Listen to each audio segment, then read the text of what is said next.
इस कंपनी में कर्मचारियों को रोज 150 किलो के पत्थर को 50 बार घुमाने के लिए मजबूर किया जाता था। जो भी अपना टारगेट पूरा करता उसे एक बोतल पानी और थोड़ा सूखा खाना इनाम में मिलता था, जबकि असफल होने वालों को जहरीले इंजेक्शन से मार दिया जाता था। एक दिन एंडी एक खोपड़ी देखकर घबरा गया और तुरंत पत्थर घुमाना शुरू कर दिया। वह इतनी मेहनत करने लगा कि 100 चक्कर पूरे करने के बाद वह बेहोश हो गया। उस रात उसे उन लोगों की चीखें सुनाई दी जो अपना टारगेट पूरा नहीं कर पाए थे। अगली सुबह डर के कारण उसने और तेजी से काम करना शुरू कर दिया और इस बार उसने अपने लक्ष्य का 3 गुना पूरा कर लिया, जिसके बदले उसे नहाने का मौका मिला।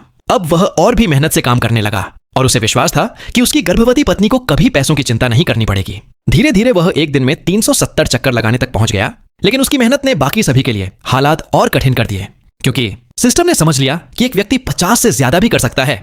इसलिए उसने सभी का टारगेट बढ़ा दिया। एंडी को कंपनी का हीरो घोषित किया गया, लेकिन इनाम में उसे सिर्फ अपने नाम की एक पेन मिली, जिससे गुस्से में उसने कंपनी को कोसना शुरू कर दिया और बाकी लोग भी उसे दोष देने लगे, क्योंकि उसकी वजह से उनका काम बढ़ गया था। बाद में उसकी सजा और बढ़ा दी गई और नया टारगेट 357 चक्कर रखा गया, लेकिन अब हर 2 चक्कर को 1 माना जाने लगा, जिससे लक्ष्य लगभग असंभव हो गया। वह हार मानने ही वाला था कि सिस्टम ने धमकी दी कि अगर उसने काम रोका तो उसके परिवार के सारे फायदे खत्म कर दिए जाएंगे। इसलिए डर के कारण उसने फिर से खुद को धकेला और 740 चक्कर पूरे कर दिए। लेकिन उसे एहसास हुआ कि अगर ऐसा ही चलता रहा तो सभी मर जाएंगे।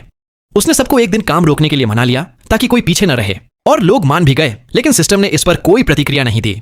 एंडी को लगा कि अब चीजें बेहतर होंगी, लेकिन फिर सिस्टम ने घोषणा कर दी कि जिसका स्कोर 0 होगा उसे रात में मार दिया जाएगा। यह सुनकर सभी फिर से डर गए और काम करने लगे। एंडी ने समझाने की कोशिश की कि यह सिर्फ धमकी है और कंपनी सबको नहीं मार सकती, लेकिन कुछ ही देर बाद फिर से पत्थर घुमाने की आवाजें गूंजने लगीं और कोई उसकी बात नहीं सुन रहा था। एंडी पूरी तरह टूट गया और जब सुरक्षा गार्ड उसे मारने आए तो उसने उन पर हमला कर दिया। लेकिन तभी उसकी आंख खुली और उसे पता चला कि यह सब एक हाईटेक इंटरव्यू टेस्ट था। उसकी परफॉर्मेंस से प्रभावित होकर कंपनी ने उसे नौकरी दे दी और अब उसके पास एक निजी ऑफिस था जहां उसका काम सिर्फ वीडियो रिव्यू करना था।